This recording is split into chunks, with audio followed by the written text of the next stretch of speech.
Real Madrid issue a second statement of denial over another reported bid for Neymar. There's a new man in the hot seat at Stamford Bridge. James Rodriguez could return to Real Madrid a year early, and I rate the transfer rumours with today's rumour report. That and so much more coming up in the next few minutes, as I'm your host Matt Froelich, you are the One Footballers, and this is the Daily News. Remember the saying, whoever denied it supplied it? Well, in this case it's probably true, as Real Madrid have denied that they've made a second bid for Neymar, when we all know that they've probably supplied it. For the second time in a month, the bigwigs at the Bernabeu have had to come out and say that they have not made an offer for PSG's Brazilian forward, which, if some Spanish outlets are to be believed, could be in the region of £275 million. Absolutely smashing the fee paid for, you guessed it, Neymar again last summer. But what do you guys think? Is Neymar worth that much money, or is he completely overrated and a bit of a diver? And now to West London, where Chelsea have replaced their outgoing Italian with another Italian. The departing Conte has been replaced by Maurizio Sarri, who becomes the 13th managerial appointment under Roman Abramovich since 2003.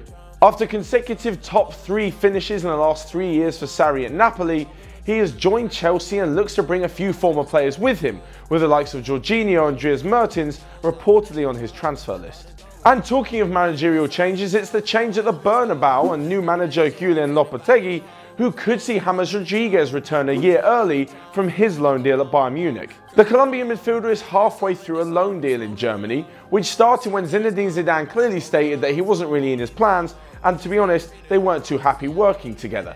But fast forward 12 months with Zidane out of the picture, James' head has been turned, and it looks like he could move back to the Bernabeu a year early to try and salvage what is left of his Real Madrid career. And finally, we move on to today's transfer rumour report, where I rate the likelihood of some transfers happening, with 1 being highly unlikely and 10 being highly likely. So let's get into it. First up is Brazilian Malcolm and his move to Tottenham.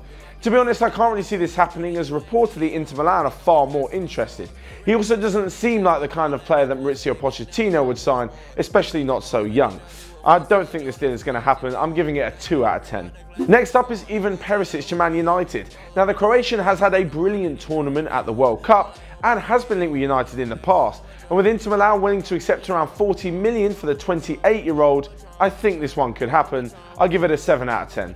And lastly, we have the biggest one on today's rumour report, which is Paul Pogba to Barcelona. Now, it seems absolutely ridiculous and it'll probably take an astronomical fee. However, when Mino Raiola is your agent, absolutely anything is possible. Despite this, I'm still giving it a 4 out of 10. So that's it for today's rumour report card. Make sure you guys let me know in the comments below just how likely you think these transfers are to happen. But from me, that's all for today. Make sure you stay up to date with all the latest World Cup content over on OneFootball TV, and I'll see you guys again soon. EBG waking up early in the morning, I push off the whip and get on with this shit. Shit that I wake got that bitches on set, and that's what we gon' fuck out of all of my hits. Ball with the wall off the wall till I ball up $1 million, 1 million, we all getting rich. I'm on so much of this go good.